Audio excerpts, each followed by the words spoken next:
많이 걸려 죄송합니다. 시간이 지금 많이 분발했기 때문에 오늘 자유운동 보러 화요 강연회를 지금부터 시작하겠습니다. 먼저 간단한 공연회를 하겠습니다. 당당히 국기를 향해 주시기 바랍니다. 국기에 대하여 경례. 바로 이하 우리는 생각하겠습니다. 앉아주시기 바랍니다. 오늘 공지해 드린 대로 강연은 지금 단장에 걸려있는 현수막에 있는 그런 주제를 가지고 하게 되었습니다. 먼저 시작에 앞서서 우리 정현근 상임 대표님들 한번 인사 말씀을 해주시겠습니다. 나오시죠.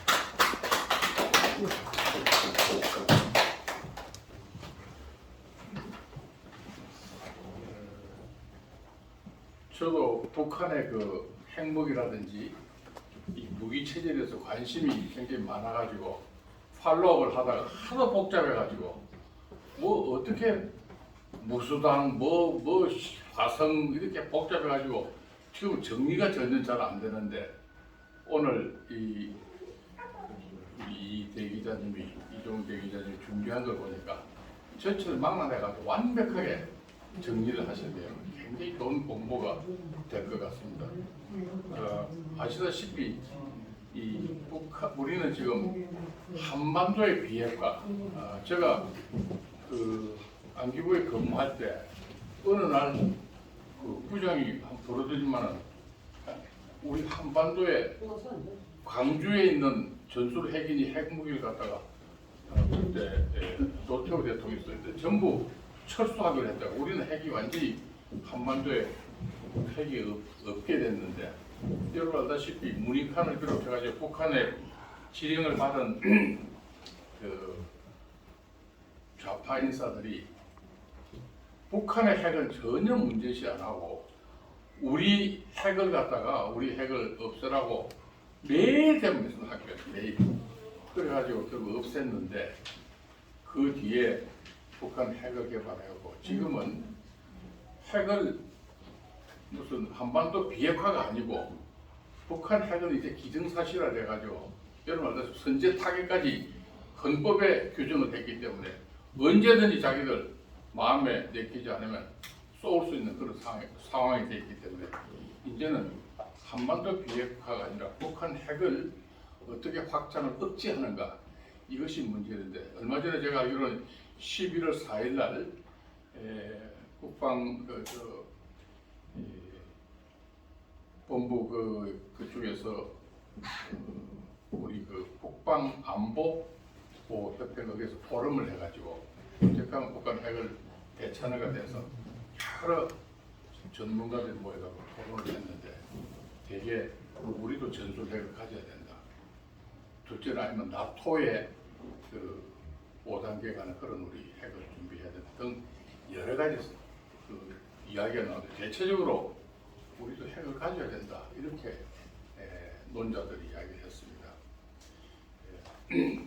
저는 4차까지 그 4축까지 저는 알고 있었습니다. 4축이 여러분 알다시피 뭐냐 하면은 이란이 핵을 갖다가 미사일을 발사하려고 했는데 계속해서 실패를 했는데 그때 제가 또 외지 신문을 보니까 오바마 대통령이 어떤 은밀한 지시에 의해 가지고 소프트웨어를 갖다가 조작을 해가지고 이 발사를 못하도록 했는데 우리도 이걸 해야 된다는 게 그게 사축을 알고 있습니다. 근데 오늘 저는 처음 봤는데 우리 이 대기자님께서 5축까지 주장했어요.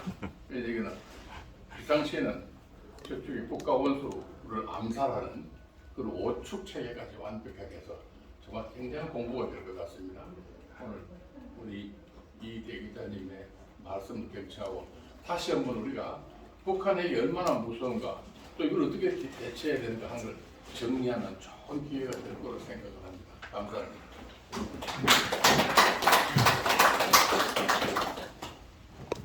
이정훈 대기자님 여러분 뭐 잘 아시겠습니다만 굉장히 바쁘신 분입니다. 이정훈 TV를 유튜브를 운영하고 계시고 한 30만 구독자가 됩니다. 굉장한 지금 유튜브 운영하고 계신 분이시고 그렇게 바쁘신 분이시죠? 보통 이제 제가 보니까 오전에 유튜브 촬영을 하시던데 오늘 이 강연을 위해서 어젯밤에 미리 찍어놓고 올라오셨답니다. 네. 그리고 대한민국 언론인 중에 제가 보기에는 이 국방 분야, 안보 분야, 또 무기 체계 분야 가장 해박한 분야 아니신가.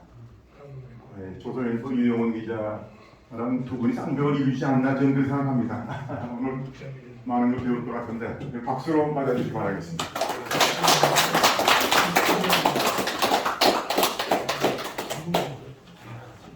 여기 앉아서 하시죠.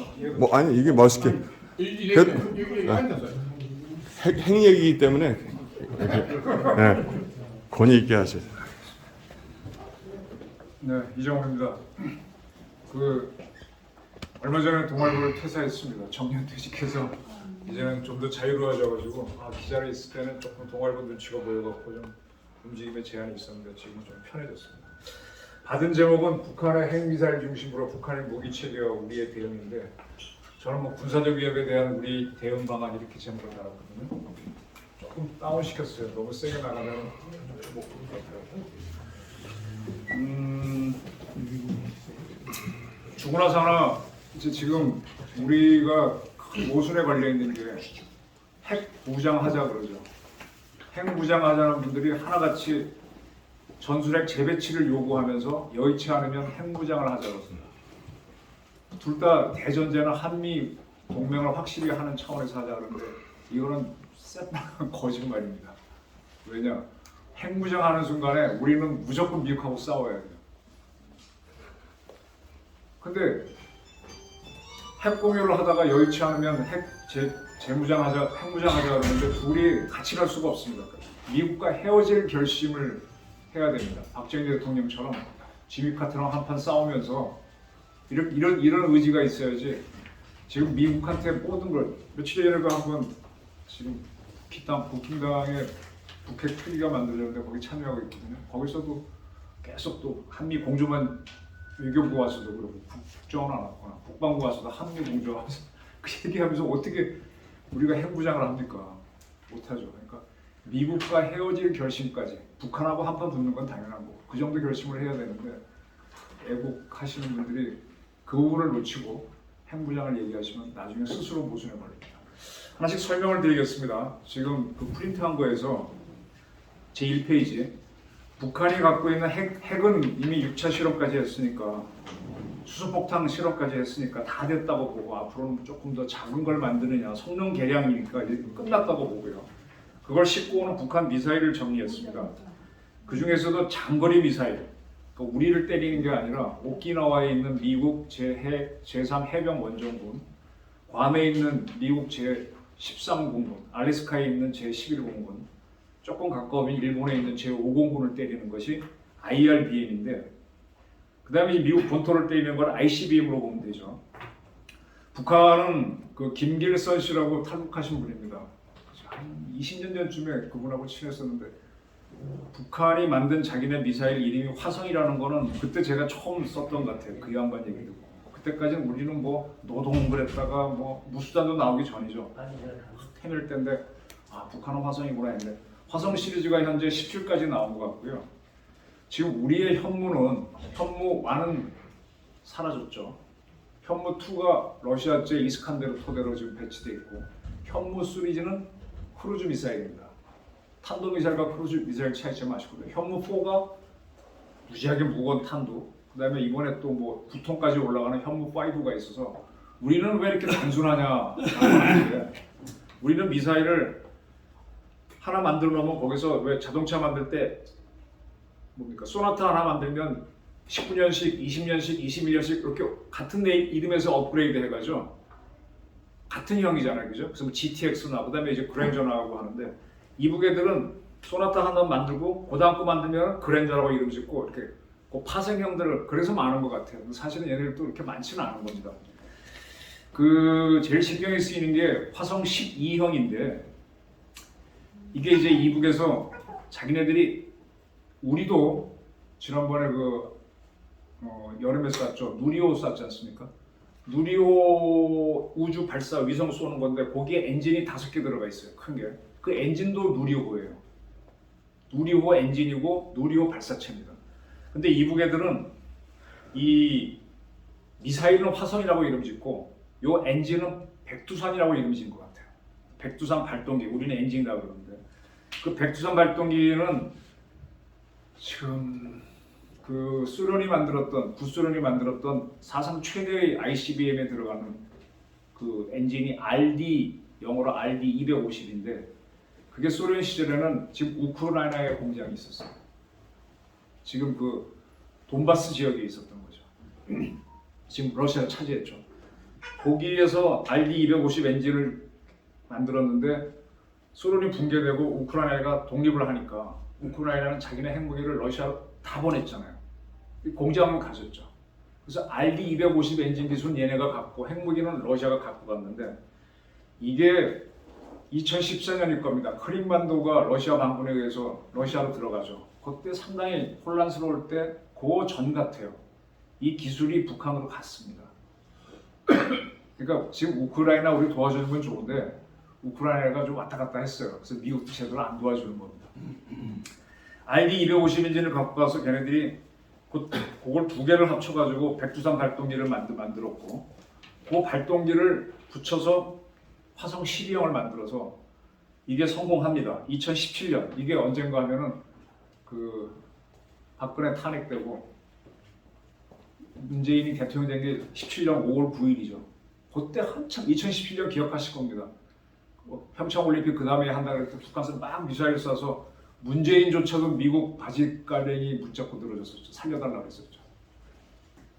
그런 기억이 나실 겁니다. 그 다음에 18년에 딱 되자마자 김정은이가 유화적인 신년사 발표하니까 막 와르르 달려가면서 여정이 오고 뭐하고 세상 바뀌었거든요. 그때 얘네들이 이걸 성공하면서 화성 12형을 만들어 놓고 그 다음에 이제 화성 13형을 공개는 하는데 이게 가지 못해요. 13형은 다른 형태로 해왔던 것 같은데 이거는 실패합니다.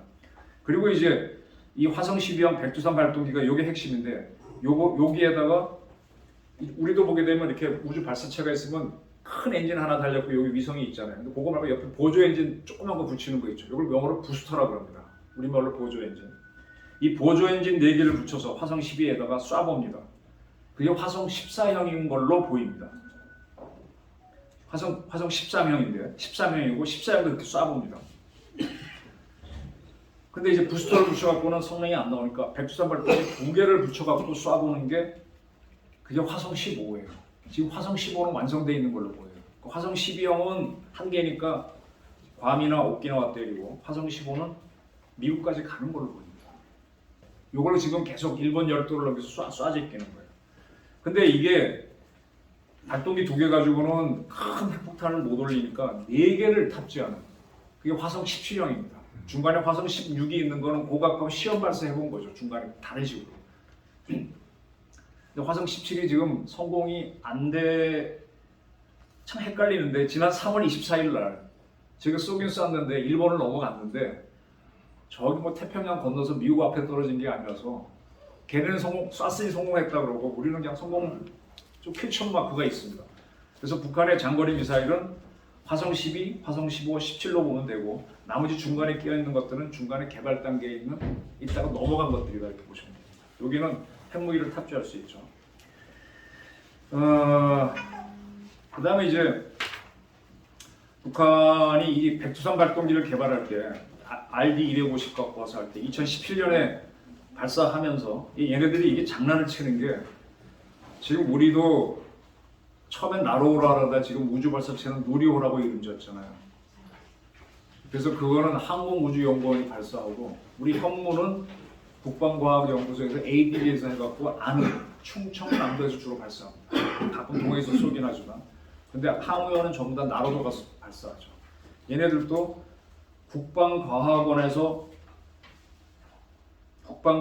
둘 다 하는 걸로 보이는데 그 중에 우주 발사체라고 하는 거는 은하라고 하는 것 같아요. 은하 3호까지 쐈다 그러는데 은하에 들어가는 발동기는 우리는 아까 누리에 들어간 누리 엔진인데 얘네는 백두산이라고 그런 것 같아요. 그래서 이제 그 백두산 발동기를 만드는 게 중요했는데 이게 2017년 3월 18일 그 평안북도 바로 그 신의주 밑에 가게 되면 동창리라는 데서 거기서는 이제 우주 발사체를 쏘는데 거기서 이걸 시험합니다. 지상에 불을 딱 붙이니까 확 성공했어요. 그때 그걸 좋아갖고 3월 18일이라서 3.18 혁명이라고 김정은이가 직접 명명한 적이 있습니다. 그래서 그걸 붙여갖고 4월 달에 샀다가 실패, 4월 16일 또 실패, 4월 29일 실패, 그러다 5월 14일 성공하면서 화성 12가 나오는 거죠. 지금 우리 같은 경우는 제가 이제 황우연도 티격태격 뭐 많이 해왔는데 황우연 사람들은 한 번 실패할 때마다 모가지가 날아가니까 한 번에 성공하려고 굉장히 한 2년 뜸을 들이잖아요. 이러다 보니까 시간과 돈의 낭비가 많아요. 그래서 황우연 원장하신 분 중에서는 실패 두려워하면 무조건 쏴라. 쏴야만 뭐가 문제인 줄 알지. 시험 봐야 내가 모르는 문제를 알잖아. 시험 안 보고 다 준비하려면 한계가 있잖아. 근데 이북 애들은 실패를 두려워하지 않고 3차까지 내리 실패한 다음에 4차에 딱 성공하니까 그때 이제 김정은이가 화성 12형을 주체탄이라고 명명하면서 대형 중량 핵탄두를 장착할 수 있다고 선언했습니다. 그러니까 3.18 혁명을 하고 5월 14일 성공한 다음에 주체탄 하면서 IRBM 완성을 선언했죠. 그리고 이걸 쭉 배치하면서 그 다음에 화성 15, 17로 막 달려가는 겁니다. 아까 말한 대로 2개 붙이면 15, 4개 붙이면 17. 그래서 우리 누리호랑 비교를 하면 되는데요. 우리 누리는 75톤의 힘을 내는 엔진, 누리 엔진 4개를 붙였으니까 75 곱하기 4 타면 300톤이죠. 300톤의 힘으로 올려줍니다. 그 엔진 힘이 300톤을 밀어주니까 이게 300톤이 넘어가면 못 올라가요. 한 280톤 되면 20톤 힘으로 올라가다가 연료가 급속히 줄으니까 막 점점 힘이 세져서 올라가는 건데 이북애들의 이 백두산 발동기 4개 붙인 거는 한 320톤 걔네 발표로 보면 조금 더 센 것 같아요. 근데 거의 비슷하고요. 우리 누리호는 요 4개를 붙인 다음에 그 위에 2단으로 1개를 더 붙입니다. 근데 4개가 다 타면 떨어지고 10톤으로 올라가 떨어지면 맨 마지막에 7톤짜리가 우주에서 이제 우리 위성을 지구에 올려주는데 북한은 320톤짜리 4개로 올라가다가 하나가 더 있는 것 같아요. 2단인 것 같아요. 그럼 80톤짜리가 밀어주는 걸로 보이고 그 다음에 이제 바로 때리는 걸로 보입니다. 근데 얘네들이 이거 만들 때 뭐라 그랬는가 하면 화성 17을 만들 때 위성 발사용이라고 그랬습니다. 우리 누리호 같은 거라고 그랬어요. 그래놓고 지금 와서는 바로 돌리는 거죠. 참고로 지금 중국도 걔네들도 이제 이 위성 올리는 거는 장정 발사체라고 합니다. 장정 로켓, 롱마취, 연안으로 도망갔을 때 그걸 만들어 놓고 미사일로 돌리면 동풍입니다. 신문에는 뚱펑이라고 나오는데 중국 발음, 동력동자 바람풍자. 같이 개발해서 1타 쌍피로 쓰는 거죠. 근데 우리는 현무에 들어가는 거하고 누리호에 들어가는 거가 구분되어 있습니다. 누리호는 액체고 우리 거는 현무는 고체입니다. 확연히 다릅니다. 그래서 참고로 그 나로 같은 경우에는 마지막 단은 현무 기술이 오히려 들어갔어요. 고체가 들어갔어요. 근데 나로는 누리호는 100% 액체로 가거든요. 그래서 일본 쟤네들은 저렇게 위성 발사용으로 해갖고 개발해서 바로 이렇게 돌리는 거죠. 근데 요거는 어쨌든 주한 미군을 제외한 주일 미군, 주광, 주오키나와 알래스카 미군을 때리는 걸로 보이고 그 다음에 미국에서 TPF-DD 시차별 부대 전개 재원, 그러니까 데프콘 3가 되게 되면은 미군의 친구들이 차례로 넘어오죠. 주로 미 1군단부터 넘어오는데 그 시차별 전개 부대 재원 그래서 쭉쭉 넘어오는 부대들이 있죠. 작게 5인치가 전개돼 있는데 그 부대들이 타는 항구가 어딘지 다 아실 겁니다. 거기를 때린다고 보셔야죠. LA 때릴 필요는 없거든요. 그게 화성 17형이고. 요거는 우리랑은 크게 상관이 없다라고 보고 북한의 단거리 미사일이 이제 우리를 때릴 수 있는 거죠. 그래서 화성 시리즈가 1, 2, 3, 4, 5까지는 수명이 닿아서 끝난 걸로 보여요. 저희 천연 기자 때 북한의 프로고 개구리 미사일 많이 들었는데 개구리 미사일 이거는 이제 다 끝난 것 같아요. 수명이. 이 저 화약도 이 화약 화성 물질이라서 한 30년 지나면 이게 변합니다. 갖고 있으면 이제 발사하면 불도 안 붙고 우리도 왜 옛날 성냥 오래 물에 집에 냅두면 물 먹어서 불 안 붙잖아요. 지금 북한 애들이 갖고는 있을 텐데 좀 모르겠어요. 그래서 화성 1, 2, 3, 4, 5형은 프로고 미사일은 다 사라졌다고 보고 그냥 화성 5가 그 유명한 스커드 미사일입니다. 스커드 미사일은 러시아가 단거리 미사일로 액체입니다. 개발했다가 전 세계로 수출했고 요거를 사가지고 되게 재미를 본 나라가 이집트였습니다. 이스라엘하고 중동 전부터 때 스쿼드를 때려서 처음에 굉장히 그쪽에 고생한 적이 있죠. 그래서 세계적으로 유명한 게 스쿼드인데 이걸 갖고 와서 화성 5를 만들고 화성 6을 만들고 그 다음에 화성 7은 스쿼드 개량형인데 스쿼드 C를 갖고 걔네들이 만들고 이렇게 쭉 온 것 같아요. 근데 이제 스쿼드 C를 우리는 새로운 걸 쟤네들이 할 때 이 위성으로 발견했는데 그쪽 지명이 우리 지도상 이북 지도는 지금 바뀌었죠. 지명이 뭐 김책군은 옛날에 없었잖아요. 김정식군 없었는데 옛날 우리 지도에는 노동이라서 노동 미사일이라고 했던 거고 그 다음에 이제 스쿼드를 늘려갖고 뭐 무수단이라고 하는 게 또 나오죠. 무수단을 쏘게 되면 ଗୁଡ଼ି을 때린다 그래서 괌에다가 미군이 처음에 사드를 배치하잖아요. 그래서 그때 사드를 무수단 잡는 무수단 킬러라고 걔네들이 했던 적이 있고 이런 것들이 있는데 어쨌든 이거는 다 액체라서 액체는 막 미사일 세워놓고 이제 여기다 집어넣어줘요. 집어넣어줄 때 이게 시간이 꽤 오래 걸립니다. 왜 그런가 하면 쉽게 생각하면은 집에서 LPG 도시가스 쓰시는데 그게 옛날에는 프로판 가스통으로 왔잖아요. 그거는 액체예요, 액체.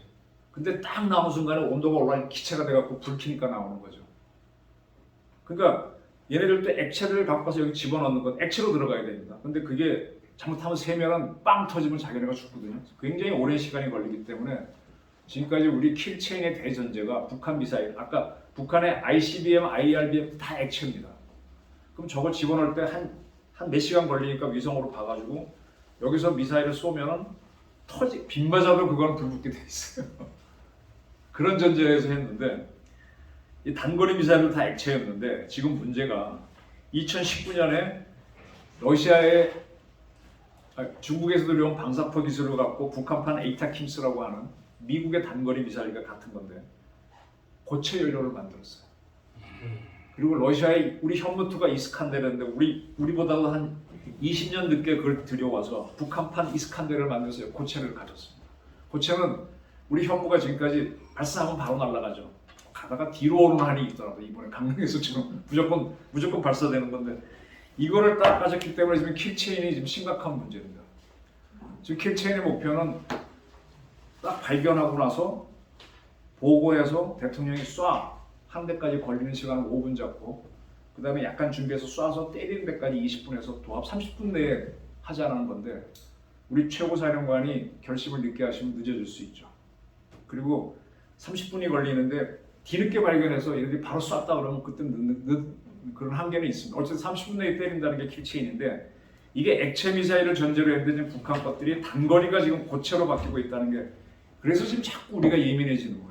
그래서 윤석열 대통령이 사실은 모르고 얘기했는데 후보 시절에 킬체인 선제 타격하겠다 그랬습니다.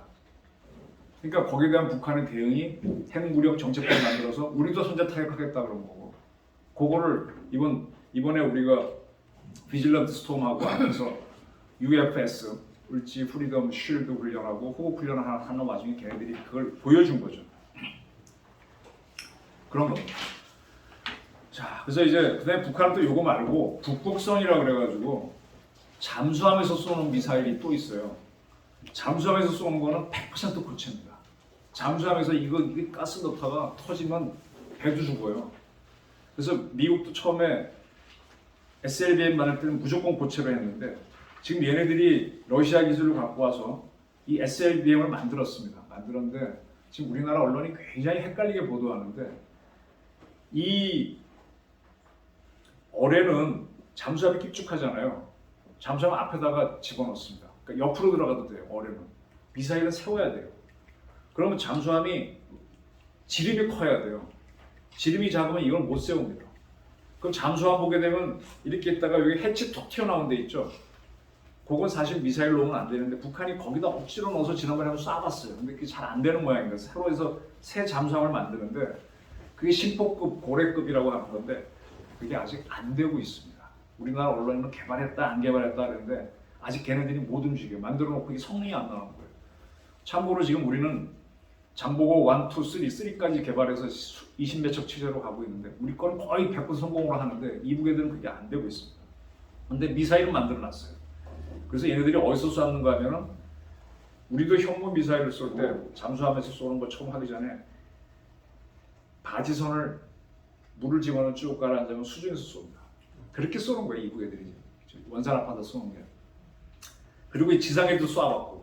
근데 어쨌든 잠수함에서 쏘는 미사일은 만들어놨는데 북한 잠수함 지름이 큰 놈 이게 건조가 지금 안 되고 있습니다.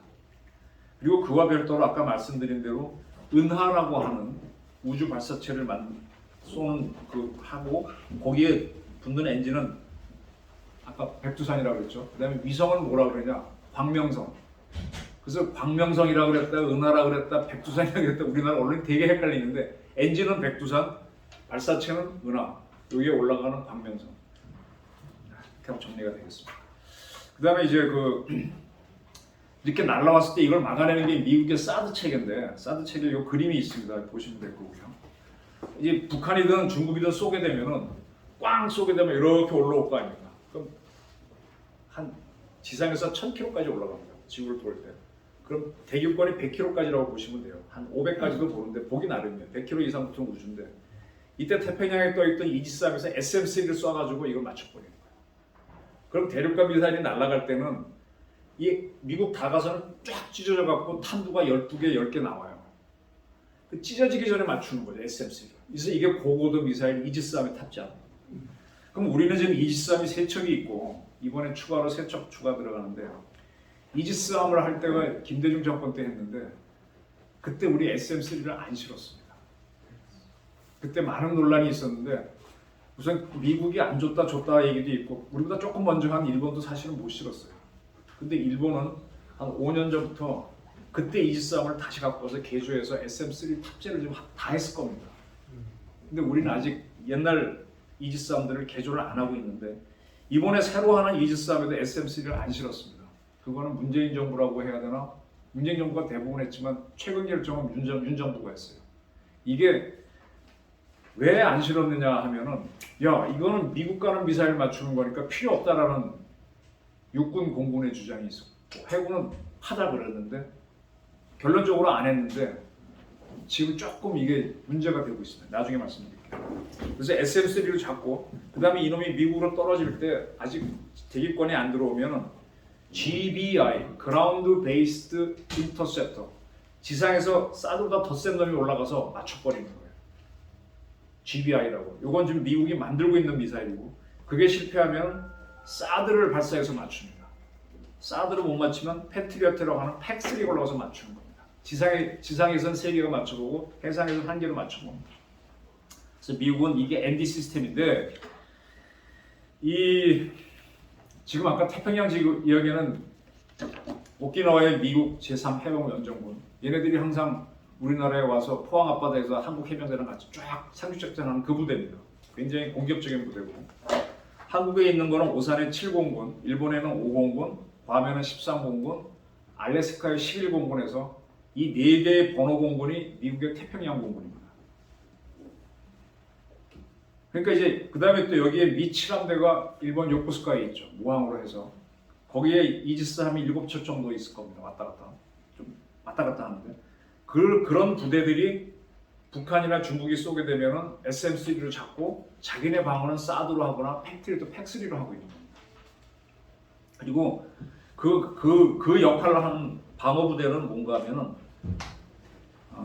94 미사일 방공 사령부예요. 그게 2개 여단이 있는데 35 여단이 대한민국에 있고 38 여단이 일본에 있습니다. 청주에 있는 게 사드 기지가 35 방공 여단이 운영합니다. 중에 일개 대대보다 약간 작은 포대도 중대보다 크고 그렇게 보시면 됩니다. 그럼 나머지 포대는 어디냐? 오산에 미군 공군기지, 광주에도 약간 있죠, 군산에 있고 그렇게 보시면 됩니다. 걔네 것만 보호하는 겁니다. 서울 보호는 안 해요. 사드가 방어할 수 있는 영역에 지금 여러분 계신 서울은 빠집니다. 한 수원까지 방어될 거예요. 부산, 광주 이런 방어. 왜냐? 미군 애들이 전쟁 나면 물자가 들어오는데 부산에 해운대 가시면 거기 자성대 부두 가시면 신선대 그쪽 가시면 미군 부두가 있어요. 그게 미군 물자만 글로 들어오는 전용 부대입니다. 평소에는 안 써요. 거기에 꽉 차면은 진해에 있는 우리 해군 작전사령부 기지로 들어오고 거기에 꽉 차면 평택 이함대로 들어옵니다. 동해 이함대로는 못 들어옵니다. 거기 들어가죠. 굉장히 많은 물자가 들어와야 되는데 그런 거가 들어왔을 때 이북 애들이 미사일 쏘면 배가 꼬르륵 하면 안 되니까 사드가 부산을 막고 김해를 진해를 막고 이렇게 하도록 송주에 배치했다 보니까 서울은 빠졌습니다. 그러니까 서울은 뭘로 막고 있느냐? 팩2, 팩3로 막고 있어요. 그리고 우리가 개발한 천동2로 하고 있습니다. 사실 좀 불안합니다. 청와대 뒷산 올라가셨습니까? 북악산 가셔갖고 청와대 바라보면서 약간 왼쪽으로 보면은 위장 천막 산꼭대기 쳐져 있는 거 있어요. 그게 팩3기지. 청와대만 막는 거였는데 지금 이쪽으로 옮겼잖아요. 내가 남산으로 옮길 거냐 그랬더니 여기서도 된다 그러는데 잘 모르겠어요. 자, 그래서 아까 미국의 MD는 설명드렸는데 우리 KA-MD는 아까 말한 대로 SM-3가 없습니다. 그리고 GBI도 없고 사드는 미군 것만 있고 우리 건 없습니다. 우리 건 팩2, 팩3, 그다음에 천공2만 있습니다. 그러면 핸드폰에 있어서 아이폰하고 우리 갤럭시하고는 차이가 없다고 보셔도 될 것 같아요. 근데 무기에 있어서 미제하고 한국제하고는 어떻게 보십니까? 우리 천공2 자체가 사실은 러시아 기술을 갖고 러시아 기술을 받아서 만든 거거든요. 미국제 패트리어트 팩 기술이 아닙니다. 근데 대등하다고 하더라도 우린 사드가 없어요. 이게 KA-MD의 한계입니다. 그래서 저는 어떤 제안을 하는가 하면은 자, 미국의 35 방공여단이 와 있고 걔네들이 자기네 미군 기지 지키니까 지난번에 스칼로폰가 연합사령관도 그 얘기했어. 야, 뭐 사드 한국이 더 갖고 와야 되다. 서울 방어가 필요하다니까 자기는 필요하지 않잖아요. 자기는 돈 나가잖아요. 돈이 이게 몇억 달러가 나가잖아요. 그러니까 한국과하고 미국과 연동해서 레이더는 대신에 다 볼 수 있잖아요. 이북을. 그러면 서울에서는 팩3로 맞고 팩2로 맞고 여기서 사드로 맞고 같이 하자는 얘기를 했거든요. 또 우리 공군에서도 그런 얘기가 나와요. 35 방공여단하고 우리 공군의 미사일 방어사령부 묶어갖고 연합 미사일 방어사령부 만들자. 한미연합선처럼 연합 미사일 방어사령부 만들어서 그래야만 우리는 힘 안 들이고 사드 구경이라도 해보지. 성주 기지에 올라가서 어떻게 스위치 누르는 것도 구경할 거 아닙니까? 지금 아예 못 들어가죠. 핵심 기술인데 그걸 보여주나요? 네. 그래서 이제 그걸 만들자는 주장이 있는데 어쨌든 그렇습니다. 그 다음에 이제 킬체인으로 선제 타격하는 걸 말씀드릴게요. 선제 타격하면 굉장히 좋은 것 같은데 영어로는 Preemptive Strike라고 합니다. 요거랑 아주 비슷한 개념이 Preventive Strike. Prevent는 예방하다 막다잖아요. 적국이 날 때릴 것 같아.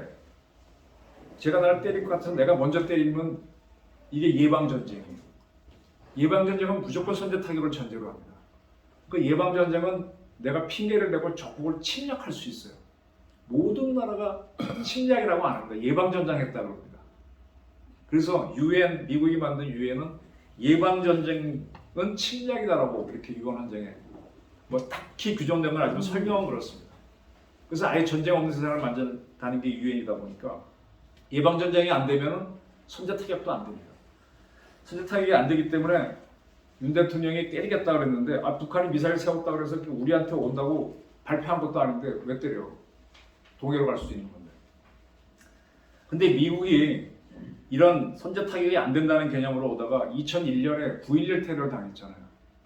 받고 난다면 너무 방법이 없다. 뭐 월드 트레이드 센터 무너지고 국방부 무너지니까 안 된다 그래서 테러 세력에 대해서는 선제 타격을 하겠다 해서 프리엠프티브 스트라이크라는 개념을 강조하면서 테러와의 전쟁을 했던 겁니다. 참고로 테러와의 전쟁은 유엔이 동의하지 않았습니다.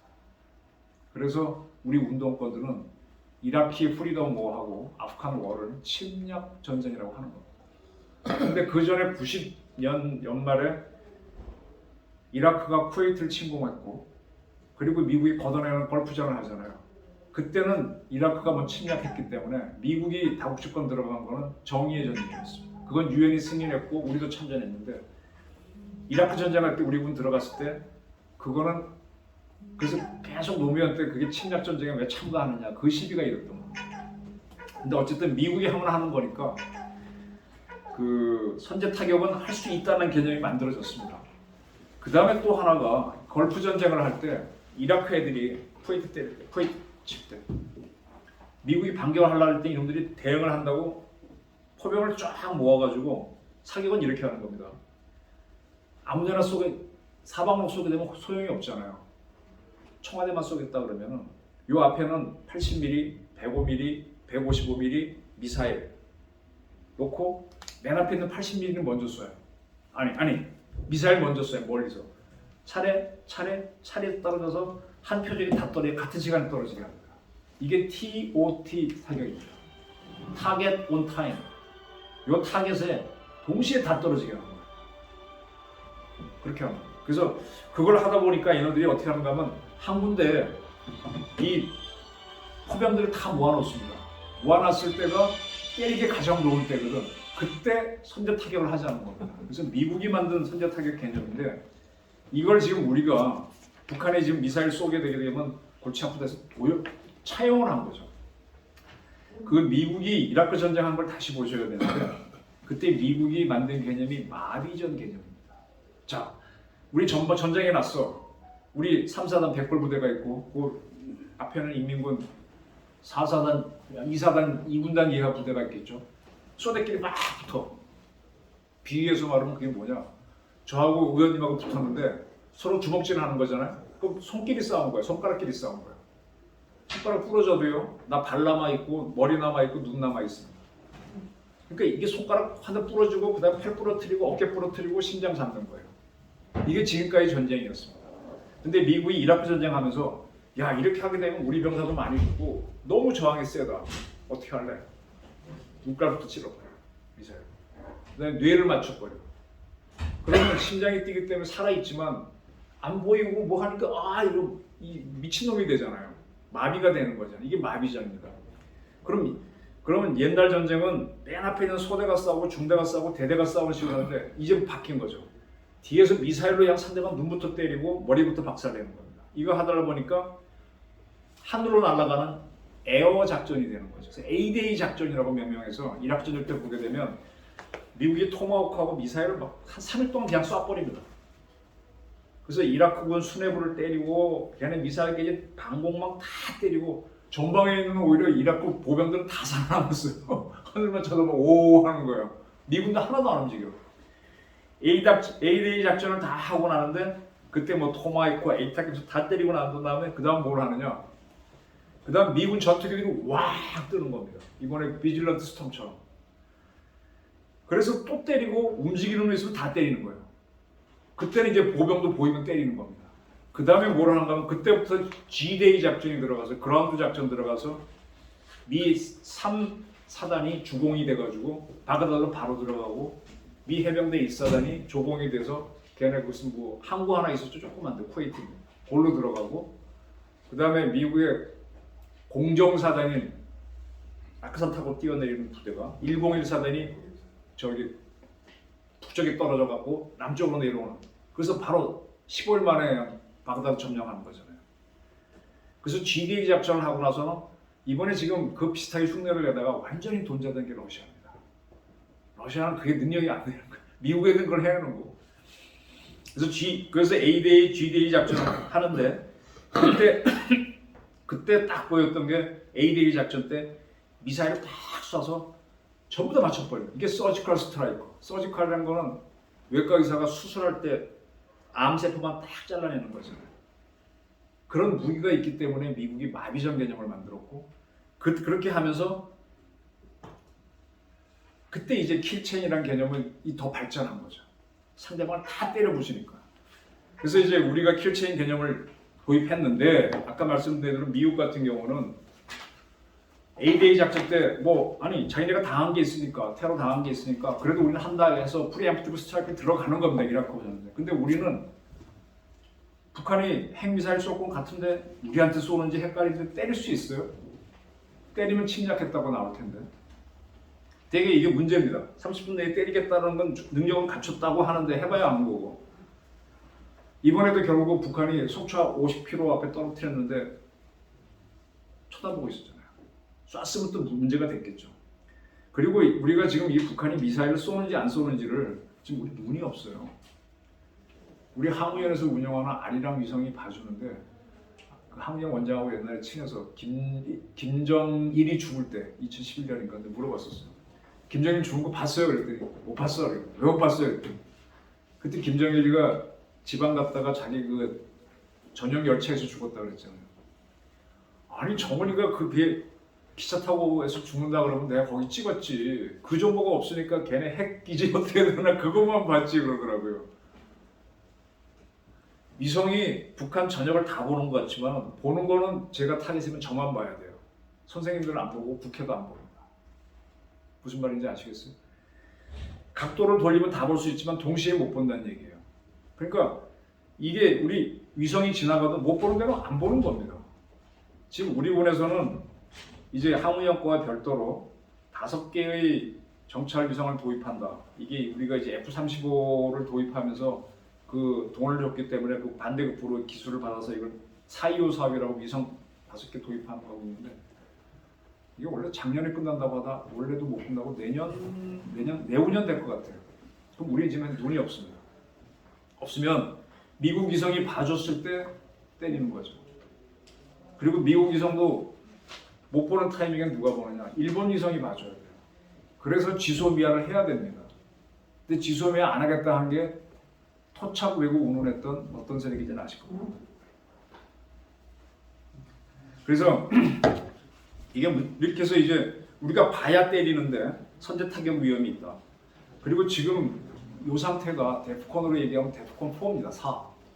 아주 편하면 데프콘 5인데 우리는 항상 4입니다. 데프콘 3가 되면 그때부터 연합사령관이 결심을 합니다.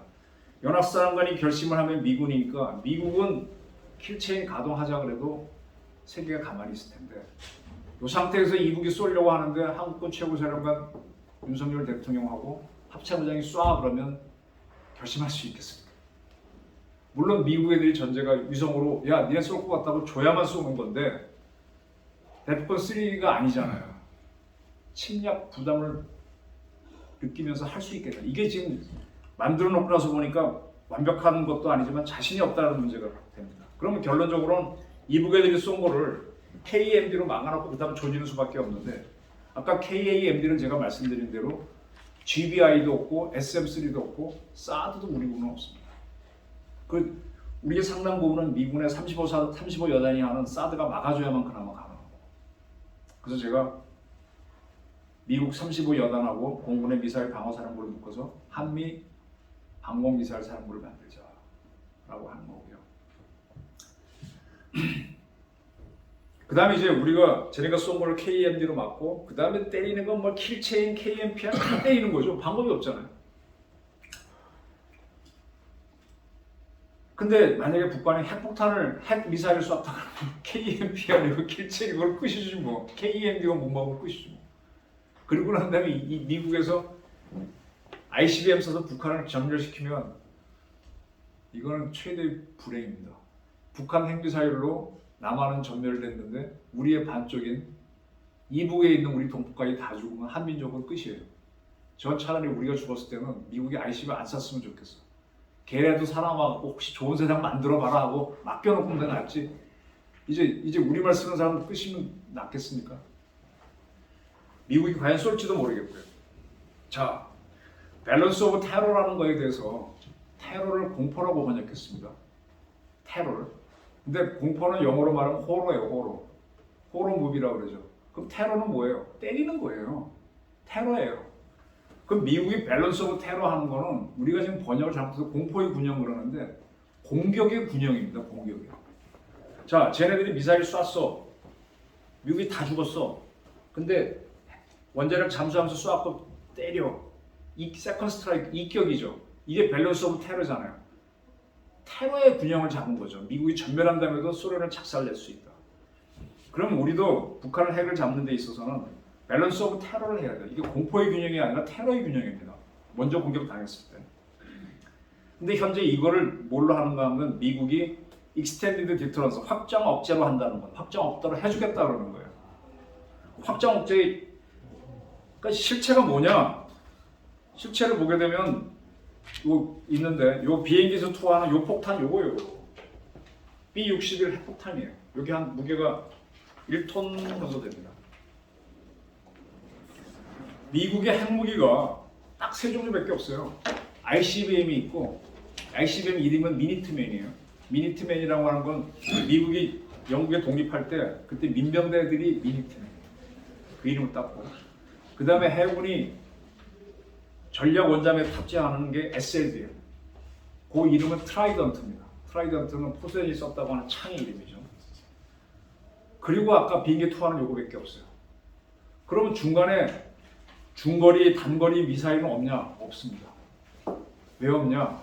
이게 역사적으로 어떻게 되는가 하면 옛날에 뭐 우리나라에 전술핵도 있을 때 핵 포탄 155mm 포에 쏘는 거 핵배나 핵줄에 있었던 게 다 없어졌어요. 왜 없어졌는가 하면 1970년대에 미소 냉전이 심할 때 유럽 동서독에다 서로 중거리 미사일 배치하고 막 경쟁을 합니다. 그래서 서로 군비 경쟁을 들어가다가 이게 아프간 소련이 개입하고 나서 하다가 87년도에 미국과 소련이 야 ICBM, SLBM, 비행기 투하하는 폭탄 제약을 중간에 다 없애자고 서로 조약을 맺어요. 그게 INF, 중거리 핵 조약이에요. 그리고 미국과 소련은 SLBM, ICBM 제외하고 비행기 탄 제약은 싹 없앴습니다. 지금 이번에 인민군이 열병식 할 때 핵배낭 지고 나오는데요. 그건 핵 무기 아니에요. 이게 핵 반응하는 거라면요. 1톤 무게가 돼야 돼요. 아까 내가 B-61이 1톤이라고 그랬잖아요. 적어도 500kg는 돼야 되는데 그 사람이 어떻게 줘? 그리고 포탄에도 그거 안 올라갑니다. 그건 뭐냐? 후쿠시마 사고 빵 터졌을 때 핵물질이 나왔다 그랬죠. 그 물질이죠. 방사능 물질이지 그거 폭탄이 아닙니다. 그걸 지고 다녀서 그럼 그게 뭐냐? 휘 뿌려놓으면 화약 넣어서 확 터트리면 되잖아요. 멀리 퍼트리면 방사능에 오염돼서 그게 겁나니까 못 가는 거지. 그걸 더티밤이라고 해요. 더티밤도 이제 지금 세계적으로 쓰지 말자 했기 때문에 이것도 미국이 없앴기 때문에 간단합니다. 전술에 갖다 놓을 게 없어요. ICBM, SLBM은 안 줄 거고 B-61을 갖다 놓는 건데 B-61을 갖다 놓는데 이게 무슨 문제가 있는가 하면 이거를 싣고 가서 이북을 때리려면 비행기 조종사는 살아서 돌아와야 되잖아요. 스트레스기에 싫어요. 스트레스. 근데 주한미군에 있는 전투기는 스트레스가 한 대도 없습니다. F-16밖에 없어. 우리보다 비행기가 오히려 약해요. 우리 15도 있고 35도 있는데. 그러면 일본 본토에 있는 일본에 있는 509 걔네도 없어요. 걔는 F-15하고 16밖에 없어요. 오키나와에 있는 미 해병대에 F-35B가 있습니다. 거긴 한 발 실을 수 있어요.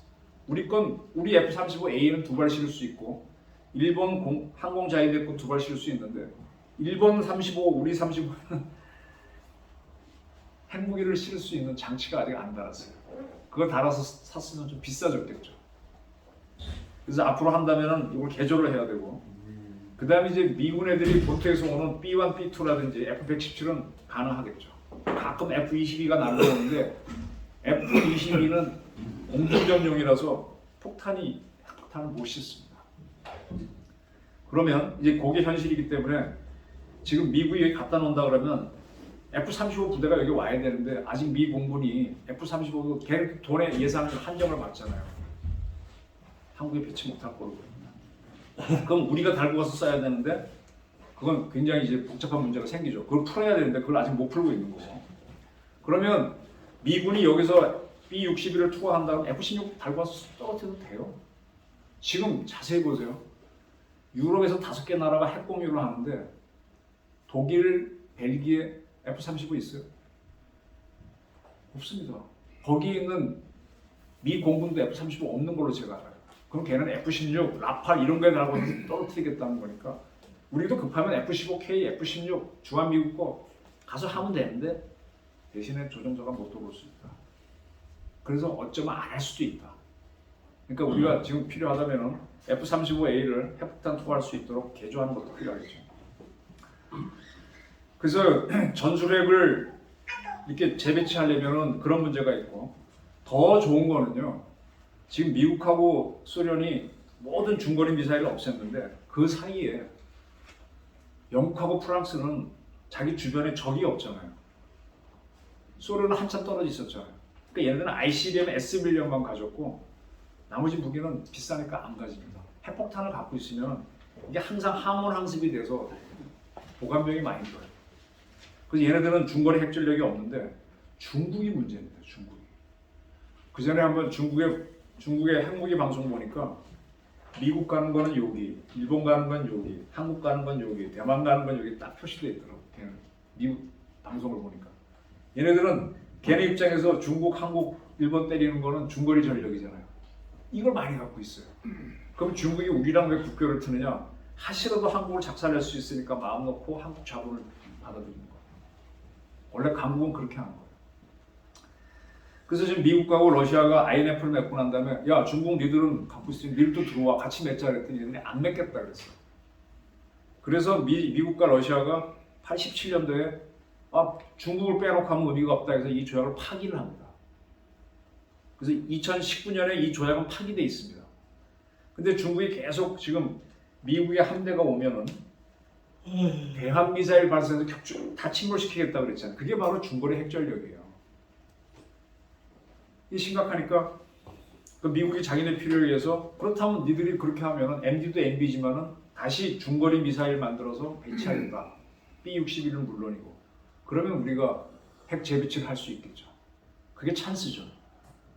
근데 그거가 올지 안 올지 모르겠는데 만약에 대만을 공격하면 아마 할 겁니다. 대만을 공격했을 때쯤에는 우리는 지금 여기 주한미군에 1개 여단밖에 없어요.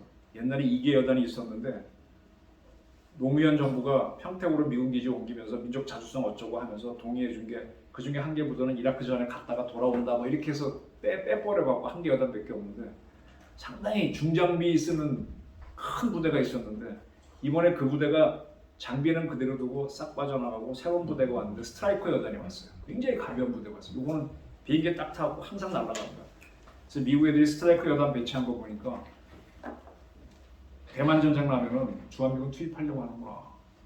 그럼 우리는 가지 말라 하면 싸움이 벌어질 텐데 아마 동의해 줘야 될 거예요. 동의하는 조건으로 전술핵 재배치 내지는 이걸 요구해야죠. 아니면 우리 핵무장 허용하는 전제하에서 가라. 그러니까 모든 걸 조건 걸고 싸워. 난 미국과 헤어질 결심하라는 거예요.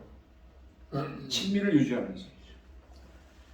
그래서 이제 가장 좋은 거는 미국하고 중국의 싸움이 치열해져 갖고 미국이 여기다 전략핵 중거리 미사일 배치하면 우리는 그런 밸런스 오브 테러를 잡으니까 핵 균형을 잡으니까 좋죠.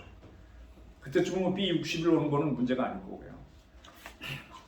근데 그런 날이 오겠습니까? 안 오니까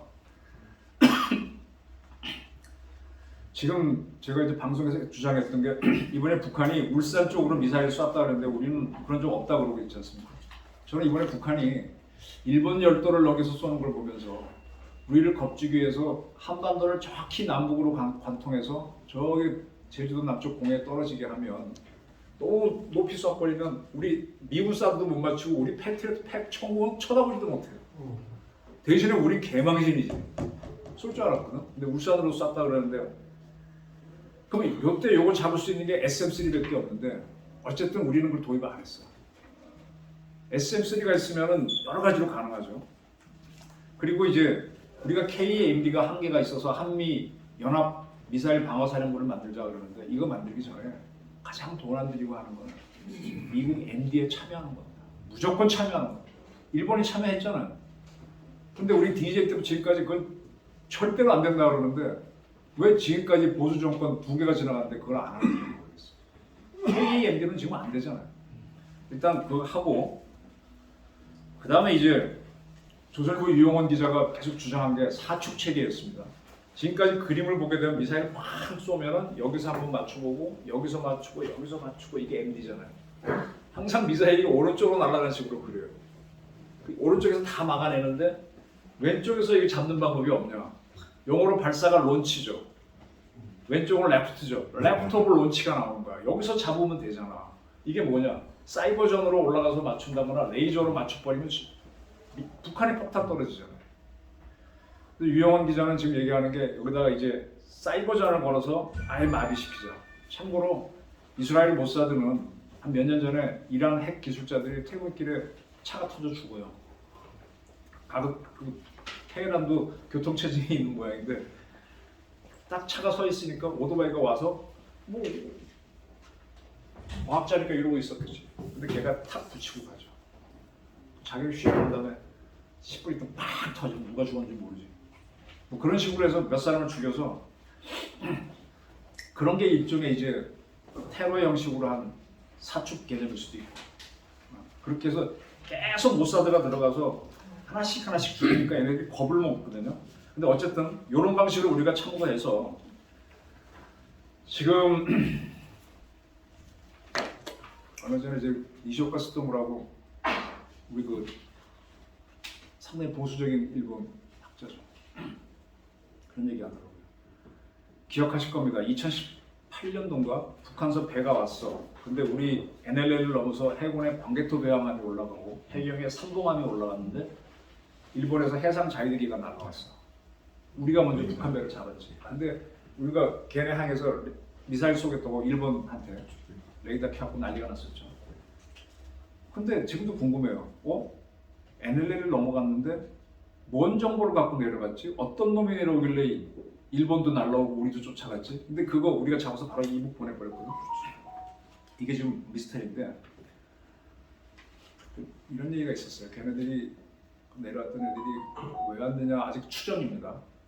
미국 CIA가 2017년에 이북 애들이 굉장히 시끄럽게 미사일 쏴댔잖아요.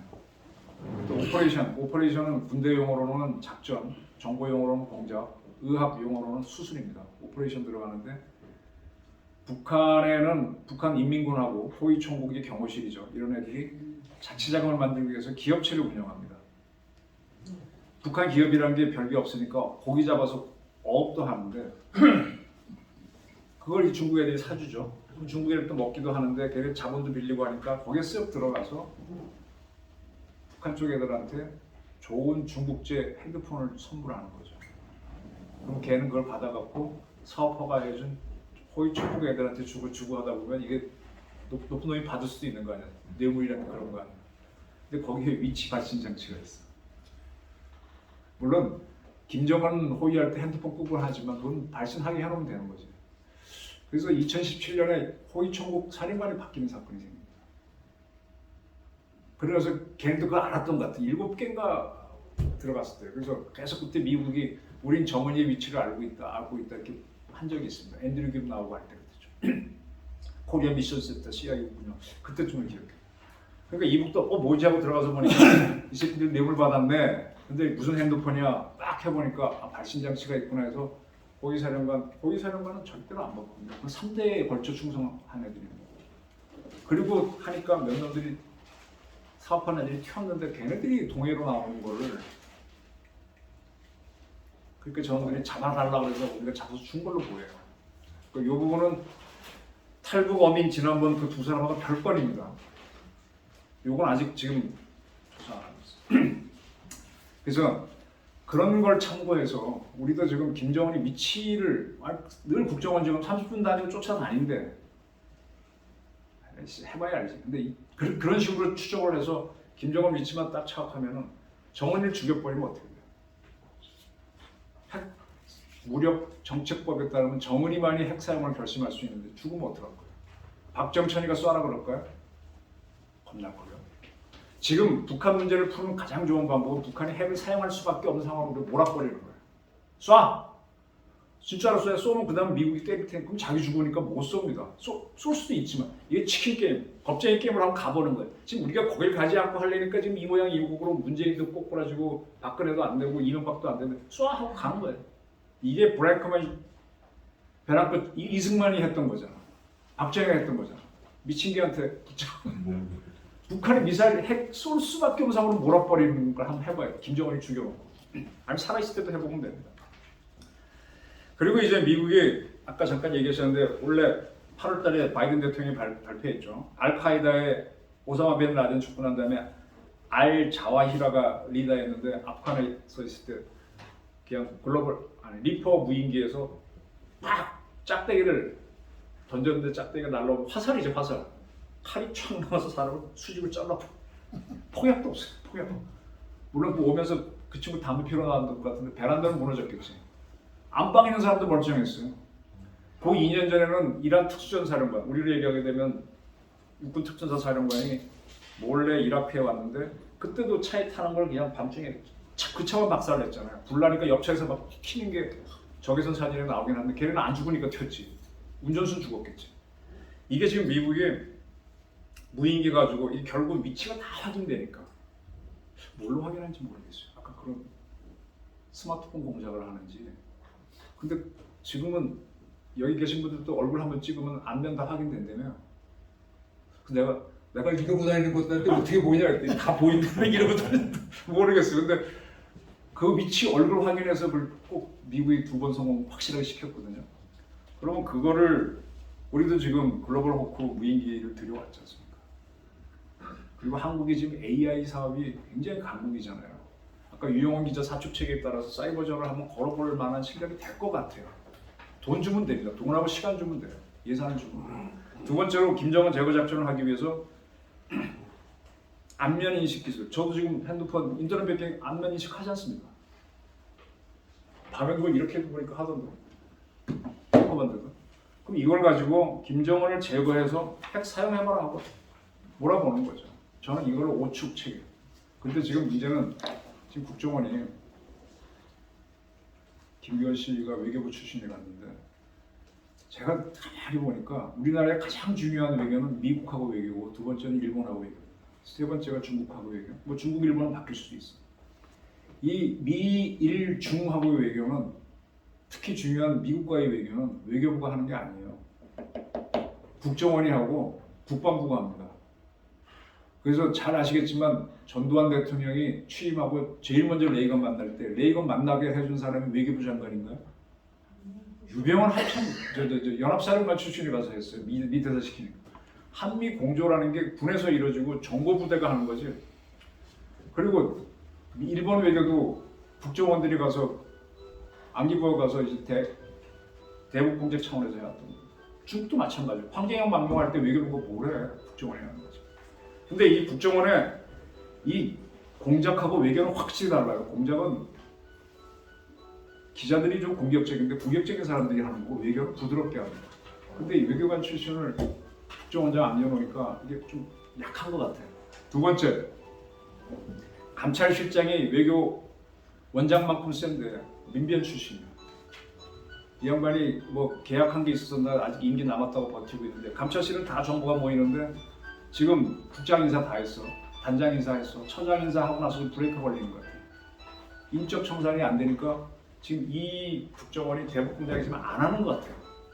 법상으로도 문제가 있긴 하지만 지금 굉장히 공격적으로 지금 김정은 위치를 확인해서 해야 되고 그걸 들어가야 되는데 지금 경찰이 왜 이렇게 무너져요? 내 상상입니다. 이상민 씨가 행안부 장관이야. 이 사람 출신이 뭐야? 판사죠. 판사는 사건 일어나면 제일 먼저 들어가는 게 누굽니까?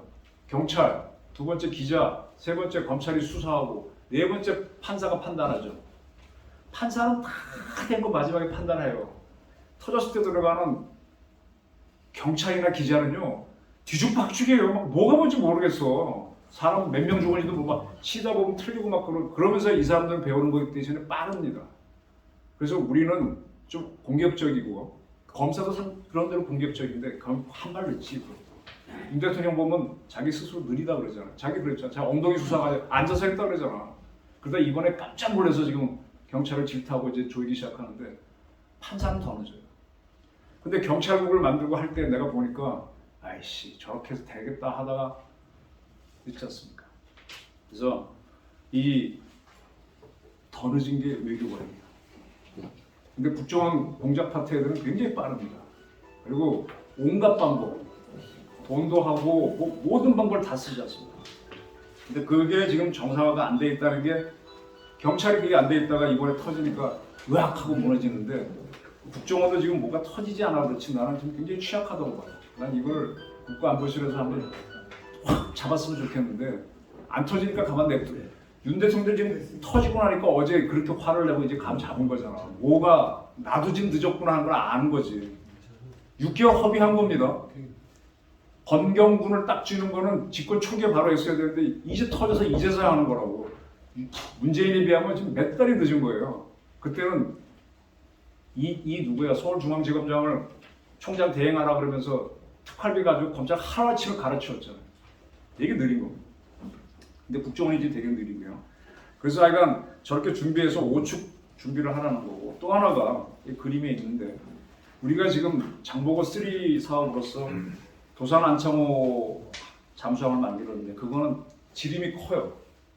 그래서 거기에 수직으로 발사관을 세워서 미사일을 지난번에 쐈습니다. 세계 7번째니 뭐니 그러는데 북한이 쐈던 건 우리 인정 안 하지. 그건 바지선 쏜 거니까. 우리 직접 쐈으니까 7번째로 쐈는데 지금 현재 여기에는 현무2만 올라가요. 현무2는 한 탄약이 좀 적지. 근데 현무4가 들어가면 이게 4톤짜리야. 쉽게 말씀드리겠습니다.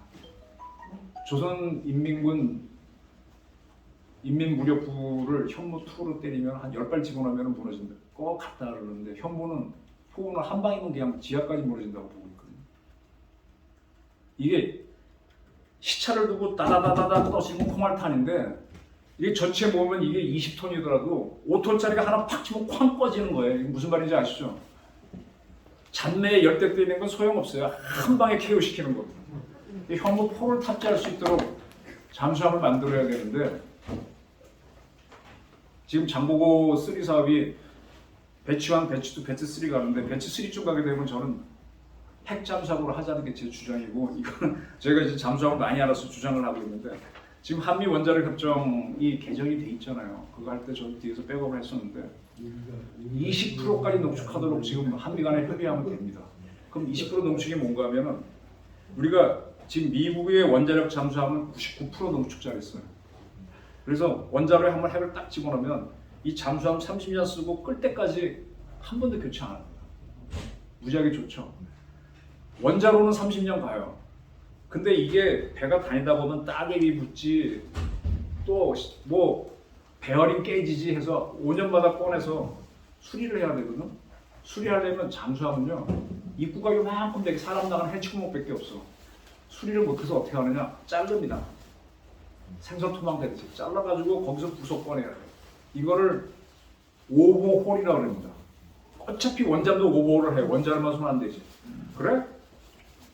그럼 원잠도 그렇지. 오버홀을 할 때 20% 농축자리는 30년 못 쓰고 한 5년 쓰니까 그때 교체하면 되잖아. 이게 한국형 무역 원잠의 개념입니다. 이해되시니까 20% 농축자리도 충분히 원잠이 될 수 있습니다. 이거를 문재인 정부에서 하겠다 그러다가 안 했습니다. 근데 윤 정부도 지금 안 하고 있어. 이거 하라는 거예요 지금. 5축 개념 보강하기 위해서.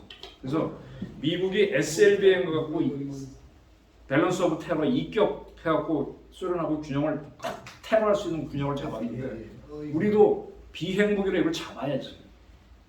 잡아야죠. 그다음 또 하나가 이제 우리 한국형 항공모함을 만들겠다 하다가 지금 그 사업도 이 정부에서 죽여버렸는데 육군이 워낙 많다고 하니까 그런데 거기에다 F-35를 탑재해버리면 그것도 이북 들어갈 수 있잖아요. 그러면 이격 능력이 확보되는 거죠. 그리고 이게 항공모함이 있으면 거기 이지스함들이 붙으면서 SM-3를 탑재하게 되면 SM-3 하게 되면 미국하고 일본이 좋아지지. 우리가 걔네가 막아줄 수 있어요. 그 다음에 우리를 고각으로 발사하고 잡을 수 있을 때 굉장히 좋아지죠. 물론 도움 될 겁니다. 근데 그걸 해서 이격을 확보해 놓고 그 사이에 우리 국정원은 죽으나 사나 북한 민주화입니다. 제가 지금 농담삼아 제의한 게 북한이 미사일 쏘니까 전방 이런 기지에다가 김정은 사진 걸개 그림 걸어놓고 요것도 한번 맞춰봐. 정은이 얼굴에 김일성 얼굴에 요것도 한번 맞춰봐. 하면서 심리전 걸면서 인민군 애들한테 야 니네들이 우리 언론에선 30몇 발 쐈다는데 니네는 31발 더 많다더라. 근데 울산 쏜 건 거짓말 같다. 이렇게 알려주고 미리 알려주고 북한 발견을 대비해주면요 인민군 애들 또 고민하면서 넘어옵니다. 심리전 들어가야죠. 그리고 제 꿈은 님을 위한 행진곡이 참 좋은 노래예요.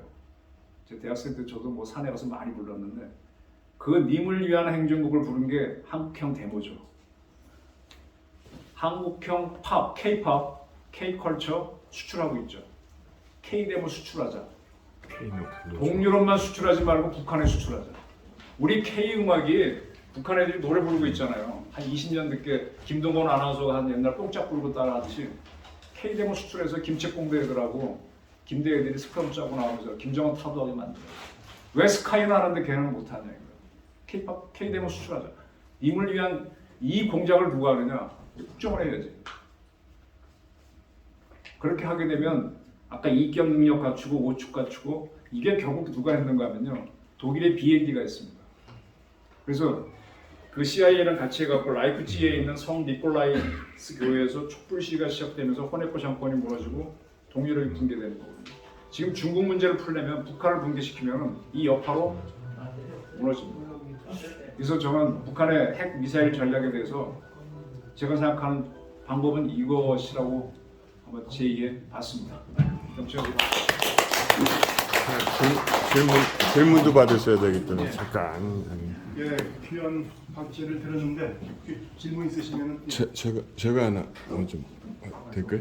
네, 제가 그래도 촬영자니까 그래요? 촬영자로서 이게 준비가 이제 아직 안 됐을 협의할 사항이라 하지만 진짜 아까 얘기하신 게 20% 농축 AIP 수소 연료로 잠수함이 가게 되면 결국은 14일, 2주 정도 간격마다 이렇게 재충전을 해야 되니까 노출이 되는데 20% 정도만 돼도 2, 3년 물속에서 작전을 하게 되면은 엄청난 전력화가 된다고 믿고 있고요. 근데 사실은 사실 궁금한 건 오늘 여쭙고 싶은 거는 우리 F-35가 들어올 때 그 아까 얘기한 오버홀, 그러니까 오버홀 전체를 고칠 수 있는 그냥 임시 기능이 아니라 카센터가 아니라 완전히 고칠 수 있는 오버홀 할 수 있는 F-35 오버홀 기지를 갖다가 사실 우리나라에도 지어줘야 되는데 미국에서 한국에 안 짓고 일본에만 지어주기로 해서 한국 F-35가 일본 가서 정비를 하고 돌아와야 되는 이상한 상황에 대해서 혹시 대 기자님께서 혹시 그 정보 갖고 계신지. 결국은 그겁니다. 우리나라가 계속 예산의 압박을, 공군이 압박을, 지금 문제가 육해 공군이 육군은 얼마 포션을 정해놓고 거기서 쓰라 그러거든요. 그걸 맥시멈 가동하다 보니까 우선 들어오는 것 때문에 가격 깎기 위해서 그런 걸 오히려 손 안 대는 조건으로. 미국이 거절한 게 아니고요. 미국도 이제 쉽게는 안 주죠. 안 주는데 우리는 돈의 예산이 있으니까 예를 들면 우리 초기에 들어왔던 F-16 같은 경우는 20년 후에 다 고쳤잖아요. 그게 그때는 싸게 들어온 거고. 그러니까 우리는 그러니까 F-15 타이거 포도 다른 거 갖고도 몰래 다른 거 갖고 미국이 그냥 바로 엄청 화를 냈어요. 그리고 F-35는 미국 애들이 일본도 함부로 손 못 대게 그러니까. 블랙박스로 주는 게 있습니다. 예, 알겠습니다. 그래서 저는 미국하고 공동 운영해서 아까 사드든 더 블랙박스가 많으니까 같이 운영해서 좀 배우자 이거. 그러니까. 예, 저기 뒤에. 네, 부경대학교 이용정입니다. 오늘 많은 거 배웠습니다. 고맙습니다. 한 가지만 간단하게 물어보겠습니다. 우리가 알기로는 ICBM이 북한이 갖고 있는 ICBM이 대기권을 바깥에 나갔다가 들어올 때 엄청난 열이 나기 때문에 그것을 견뎌내지 못한다. 그 견뎌낼 수 있는 기술이 발전이 됐는지를 묻고 싶습니다. 그걸 ADD 사람은 알려요. 아무도 몰라요. 근데 문제는 북한이 올라가는 거를 했단 말이에요. 걔네들은 그걸 했다고 지금 발표하잖아요. 재진입이 된다고. 재진입이 안 되면 의미가 없는데 지금 북한이 쏜 것들이 지금 북태평양 일본 동쪽으로 떨어지고 있는데 그게 불탔으면 안 들어갔겠죠. 물론 만 킬로를 날아가지 않고 떨어졌지만 이 떨어질 때 가속도에 의해서 불 붙는 건 비슷할 거거든요. 만 킬로 갈 때 대기권 나갔다 들어온 겁니까? 네. 그건 당연히 많죠. 미국 가는 건 6,000개 넘어가는 건 대입권 나가는 건데 이번에 일본 열도 넘어가도 다 바깥에 들어온 거거든요. 우리 현무도 들어갔고 나옵니다. 근데 우리도 멀쩡해요. 그러니까 미국이 1950년대, 60년대에 ICBM 만들면서 재도입체를 만들었는데 2020년을 할 수 있다고 보는 게 합리적인 의심이겠죠. 예. 반갑습니다. 저는 우리 이정훈 대기자를 잘 압니다. 왜냐면 유튜브 팬이기 때문에. 그래서 이제 반갑고요. 저의 관심사는 우리 대한민국 5천만 국민의 가장 관심사인데 핵은 핵대학 아닙니까? 그런데 오늘의 이 강연 취지를 봤을 때 제가 질문 드리고 싶은 거는 최근 뉴스가 미국과 우리 국방부 장관하고 미국 국방장관이 핵 확장 억제력을 1년 내내 상설로 운영하겠다. 이제 그렇게 하는데 상설 운영의 구체적인 건 뭡니까? 예를 들면은 뭐 B1B2가 계속 하늘을 떠 있는 건지 아니면은 일본이나 오키나와 괌에 B1B2 항상 잠차고 대기하는 건지 그 구체적인 것이 무엇인지 좀 가르쳐 주십시오. 지금 그거인 걸로 보여요. 네? 거기 지금 말씀하신 그걸로 보여요. 거기다 아. 추가로 공격 원잠이 전략 원잠이 핵무기를 싣고 동해로 왔다 갔다 하는 그런 거죠.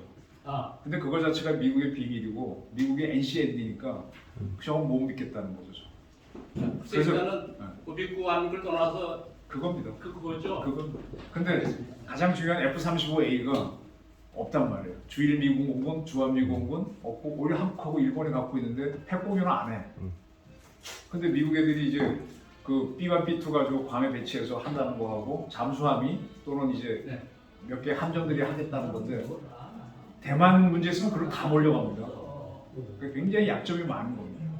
그래서 지금 나오는 게 뭔가 하면은 우리 F-35A가 괌에 가서 핵폭탄 거기 있잖아요. 우리가 싣고 와서 하는 훈련을 하자. 이것도 이제 상식 공유에 얘기하는데 아직 거기는 합의가 안 됐어요. 아주 일단 항상 발신할 수 있는 그런 태세를 갖추겠다는 말씀이죠. 하겠다는 건데 우리가 믿고 안 믿고 나중 문제고. 근데 우리가 확인할 방법이 없어요. 립 서비스라고 저는 봅니다.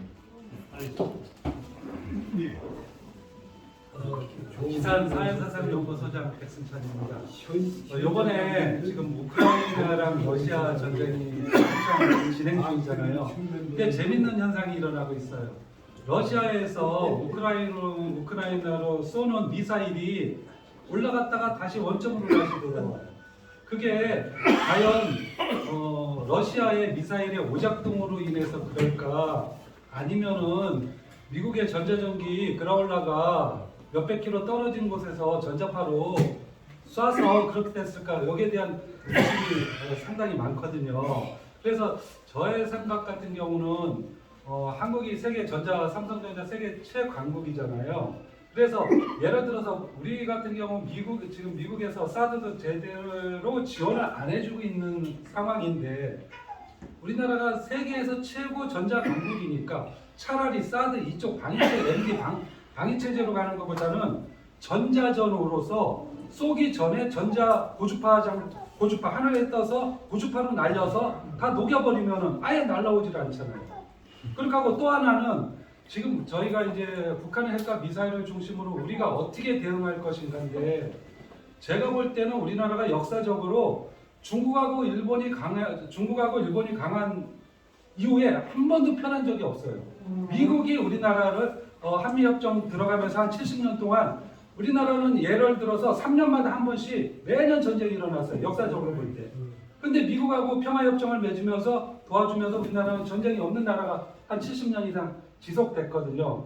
그래서 지금 이거 장기적인 전략으로 볼 때는 어떻게 해야 되냐면은 중국을 경제적으로 완전히 무너뜨려야 돼요.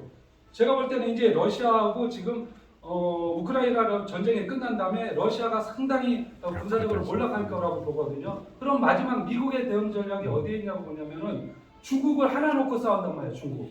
그래서 중국을 완전히 작사를 내버리면은 더 이상 북한에 대한 지원이 못 들어간단 말이에요. 그래서 우리나라 정치권도 중국에 대한 그 경제 몰락 전략을 어떻게 짜느냐에 따라서 앞으로 이렇게 통일이 빨리 오나 안 오냐, 거기에 대한 것도 이렇게 많은 관심을 좀 이렇게 가져줬으면 이렇게 부탁드립니다. 미국은 슈퍼파워잖아요.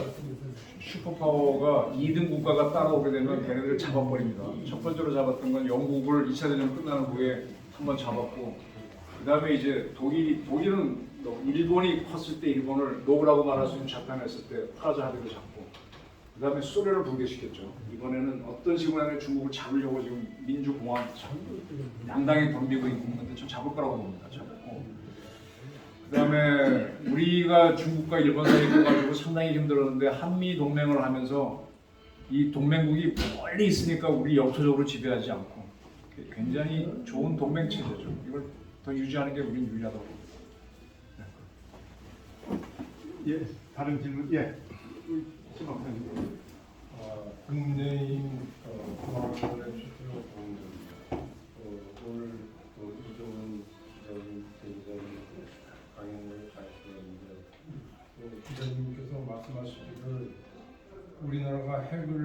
되면 그 순간부터 미국하고 거리가 멀어진다고 그랬는데 거기에 대한 의견이 지금 한미 정상회담 할 때마다 한반도의 비핵화를 제하기는 하고가 꼭 들어갑니다. 한반도는 우리가 들어가죠. 그다음에 미중 정상회담에서도 그게 들어가고 한중 정상회담도 지금 습관적으로 들어가고 있어요. 지금 이렇게 누차 참고로 일본이 2차 대전 때 항복했지 않습니까? 그래서 일본 총리가 바뀌면 미국 대통령을 만나면 항상 하는 얘기가 미일 안보 조약을 제약이라고. 그게 뭔가 하면 일본은 군대를 갖지 않고 일본 방위는 미국이 책임진다. 그런 조항이잖아요. 그걸 똑같이 보수 정권이 누가 한번 뒤집어줘야 되는데 이거 배심 없는 거예요. 생각 안 하는 거예요. 그래서 우리가 핵무장을 하게 되면 미국하고 갈등이 생긴다. 그리고 박정희 대통령 사례가 있지 않습니까? 근데 박정희 대통령이니까 그만큼도 밀어붙였던 거지. 이승만 대통령이니까 원자력이라도 했던 거고 전두환 대통령이니까 한국형 원자로를 만드는 국산화 사업이라도 했던 건데 그 이후에 보수 정권들은 그런 노력이 없었어요. 미국은 시비를 겁니다. 근데 이걸 뚫고 해내려면은 조건문이면 되죠. 대만 전쟁 났을 때 주한미군 가서 싸우겠는데 저를 핵개발 용인해. 아니면 못 가. 뭐 이렇게 약점을 잡고 들어가야 되죠. 그래서 이거는 정말 외교에 귀신들이 붙어야 되는데 거기에 대한 준비가 지금 되고 있는지 그런 상황이 벌어질 때는 이용해야지. 그냥 가면은 박 대통령이 시해된 게 주체는 김재규가 했지만 김재규가 그 당시에 스나이더 대사를 참 자주 만나지 않았나요? 스쿠션을 하는 거예요. 뭐 녹화죠? 한마디만 예. 아유. 예. 저는 저 원래 군사학이라고는 그 당상 사람입니다. 그런데 정치학도로서 보니까 한국의 대통령, 총리, 장관, 국회의원, 여야 그 정치인들의 자세가 너무 저자세야. 지금쯤은 말이에요. 국민들 일부에서는 선진국형으로 가고 있어요. 근데 정치인들은 지금도 외교정책 그러면 대표면 아주 저자세적인 말이야. 이런 자세를 보면은 후진국형이야. 이거 바꿔야 되고 우리도 선진국으로 갈 수 있는 기회가 왔다는 생각을 가져야 됩니다. 그래서 여야 그 서로 축제주고 그렇게 하지 덜뜯고 하지 말고 정말 한국이 선진국으로 가기 위해서 남북관계를 어떻게 선제압을 하느냐 하는 거는 앰비션을 가하는 길이 뭔가를 먼저 연구하면 좋겠다. 그래서 방금 이 두 분께서 말씀하신 게 과학적 측면의 전쟁적인 그 연구만 하지 말고 좀 그 정치 이런 내셔널 파워가 무엇이 원론인가를 좀 연구 좀 했으면 좋겠어요. 그러기 위해서는 그런 것을 위해서 정치 철학적인 공부를 좀 해야겠어. 솔직히 말씀드릴게요. 우리 여러 정치인들은 제가 거기에 대해서 솔직히 말씀드릴게요. 예, 지금 전 세계의 강국들은요 다 한때 식민지를 운영했던 제국주의 국가입니다. 전쟁도 잠깐만요. 전략입니다. 잠깐만요. 예. 근데 지금 대한민국이 경제적으로는 G7 수준으로 왔는데 식민지 경험, 제국주의를 안 해본 유일한 그렇습니다. 식민지에서 큰 G7 국가거든요. 아주 미안한 얘기지만 우리 통일하면요 유사하게 그걸 가질 기회가 있습니다. 한번 북한을 우리 박 대통령식으로 한번 개발해봐서 우리랑 편입시키는 과정이 동화시키는 과정을 해야 돼. 그게 통일이거든요. 통일을 위해 통합이거든요. 그걸 했을 때야만 비로소 지금 말씀하시는 선진국 수준이 될 겁니다. 우리가 지금 경제적으로 거의 다 따라왔는데 뭐가 하나 푹 빠진 게 그겁니다. 북한을 우리화시킬 수 있는 거. 그리고 추가로 나간다면 조선족을 우리 국민화할 수 있는 무슨 얘기인지 아시겠죠? 제가 지역적인 좀 하나 묻겠습니다. 저희가 볼 때는 아까 이제 우리가 F-35를 갖고 있는데도 아직 핵을 실을 장치가 안 돼 있다는 거 아닙니까? 공부하는 모든 이제 그 이유는 모르겠는데 미국이 그 처음에 원자탄 실험 성공한 것이 1940년 7월입니다. 네. 트루만 대통령이 포츠담에 참석하고 있는데 보고받습니다. 네. 근데 그로부터 불과 한 열흘 정도 지나고서 이제 히로시마 떨어졌단 말이에요. B-29가 날아갔거든요. 그때 어떻게 B-29는 핵무기를 적재하고 투하할 그런 게 동시에 개발됐습니까? 아니면 어떻게 된 겁니까? 그겁니다. 그 우리 F-35에서 투어하는 게 왜? 예. 자, 옛날에는요 날개에다 이게 폭탄을 달잖아요. 예. 그러면 이제 툭 누르면 떨어져요. 예. 근데 이제 F-35는 이게 스텔스잖아요. 그 뱃속에 집어넣어야 돼요. 뱃속에 집어넣고 요즘 옛날 거는 단순하니까 쉬운데 요즘 것들은 이 선도 따로 연결해야 되고 핵폭탄 특별히 해야 되고 그런 복잡한 장치는 아니에요. 그죠, 그건 아니고. 그런 걸로 알고 있습니다. 그거를 함으로 해서 좀 세이브한 거지. 그 미국이 그걸 처음부터 팔 생각은 안. 왜냐하면 가지라고 파는 게 되잖아요. 그러니까 미국이 F-35 수출하는 거는 전부 다 안 달았을 거고 전 세계. 그냥 그때 당시에는 B-29에 그냥 매달고 갔었죠. 지금은 이제 모든 게 지금 F-16 도 전자전으로 이렇게 움직이는데 그때 당시에는 수동 잔치에서 예. 툭 떨어뜨리니까 그러니까 계란도 그러니까 계란 잔치 계란만 해가지고 그 리틀버 그 곁만 떨어지게 리틀보이. 리틀보이만 떨어지게 만든 거 같고 그런 거. 이게 현재 여야가 이렇게 나라가 엉망으로 간 이유가 모든 여야를 떠나서 모든 그 정치인들이 공부를 너무 안 하고 국회의원 돼서 그래요. 의원, 시의원, 구의원 다 놀던 사람들이 하니까 아는 게 없으니까 제국주의를 해본 선진국 정치학자들은 무기부터 공부하고 들어가거든요. 근데 우리나라의 그 많은 기자들도 우리 유영원 기자 몇 명 빼고 나면 무기를 깨고 나서 정치를 논하는 기자들이 별로 없어요. 그냥 허황된 얘기를 해요. 야 미국 무기는 나가면 다 죽이지 그러는데 미국 무기도 가면 폭탄 터진 데만 죽이지 어딜 죽여요. 아까 말한 대로 우리 위성에 가면 찍어달라는 데만 찍지. 내가 최박사님 보고 여기는 안 보이잖아요. 근데 여기서 났대. 근데 왜 못 봤냐 가까이. 못 보지 여기 쳐다보느라고. 더군다나 미인이다. 홀렸으면 더 못 보지. 그러니까 이런 것들은 해본 애들만 알거든. 그러니까 우리 정치학 하시는 특히 국제정치학 하시는 분들이 군사학을 해야 돼요. 특히 전사를 공부해요. 그거 안 하고 계속 시민민주주의 얘기하니까 제가 보면 헛소리입니다. 경제 제재 우리나라 들어오기 전에 막 경제 제재 한다 그럴 때 빨리 핵무기 만들어 놓고 핵 보유국 선언해 버리면 아니 자 핵무기를 만들려고 하더라도요. 자 우리가 뭐 하든 장비가 있어야 되잖아요. 우리 장비는 지금 원자력 발전하는 장비는 많아요. 이 장비가 있으면 우리가 사용 해결료를 잘라가지고 할 텐데 장비부터 사야죠. 그러니까 이 준비가 안 돼 있는 겁니다. 일본은 돼 있는데. 예. 네, 다른 질문도 있으신 분들. 지금 되게 많으시죠. 저는 명지대학교에서 이종입니다. 그 요즘 그 이제 전술핵 들여오는 것도 그렇지만 우리가 이제 한국인을 우리가 이제 개발해야 된다는 얘기를 하는데 지난번에 그 우리 저기 핵 박사라고 하는 그 김태호 박사하고 얘기를 하다 보니까 지금 그 핵무기가 이제 플루토늄 형이 있고 이제 고농축 우란 그 형이 있지 않습니까? 근데 우리나라는 지금 고농축 우라늄 처리 기술이 없다고 합니다. 그 일본은 갖고 있는데 그 처리 기술을 우리는 없다고 하니까 우리가 과연 그 저 핵무기를 개발한다고 할 때 우리가 보유한다고 할 때 그것이 그 가까운 시일 내에 가능하겠느냐는 데서 상당히 의문점을 갖고 계시더라고요. 그 문제에 대해서는 어떻게 생각하세요? 그 핵무기를 만드는 거는 농축 우라늄을 통해서 하는 방법이 있고 플루토늄 만드는 방법이 있는데 지금 우리는 원자력 협정에 따라서 농축은 안 하게 돼 있습니다. 미국에서 농축한 우라늄을 사갖고 와서 또 러시아에서 걔네들이 핵 탄두에서 재처리한 그걸 이제 판매를 합니다. 시석해서 그걸 갖고 우리가 성형 가공해서 핵 연료는 만들어요. 근데 원재료를 사갖고 와서 만들고 근데 이 핵 연료를 원전 돌려갖고 떼고 나오면 사용 핵연료인데 거기에 플루토늄이 있는데 그걸 잘라서 플루토늄 뽑아내면 돼요. 근데 이걸 안 하겠다고 우리 약속을 했습니다. 지금 일본이 갖고 있는 게 이 재처리해서 갖고 있는 거거든요. 이 재처리해서 이걸 다시 핵연료 쓰겠다는 조건으로 걔는 하고 있어요.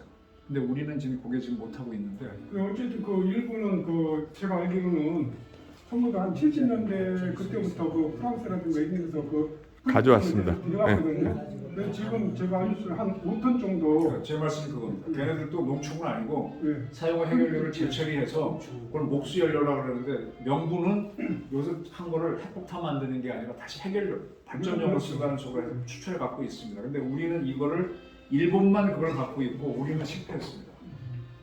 이게 이상하게 우리가 뭐 하려고 그러면 우리 박 대통령이 중수로 들여와서 인도식으로 핵 개발하려고 그러는데 딱 막혀 인도 핵시험 때문에 막혀갖고 니들은 발전용으로만 갖고 와 해서 월사인 우리 막혔고 우리 좀 굉장히 운이 좋으면서도 좀 운이 나빠요. 그래도 우리는 원전 수출을 할 수 있게 해줬고 일본은 원전 수출도 못하고 무기 수출도 못하잖아요. 일본은 자기네 침략국에 수술 안 하고. 네, 우리는 또 연탄자만 많이 쌓여서. 근데 지금 우리가 지금 사용 해결료가 굉장히 양이 많거든요. 네. 지금 이게 지금 산자부 쪽으로 가면 큰 심각한 문제인데 요거를 한 군데로 모아놔야 돼요.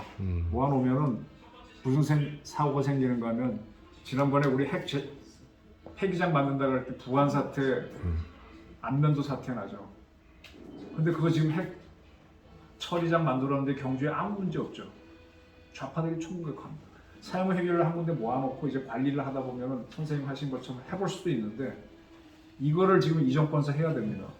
원자력계에서는 그게 심각한 문제인데 그걸 좀 도와주셔야 되는데 지금 좌파들이 아마 지금 이태원 공격하다가 실패하면은 저로 다 붙을 거예요.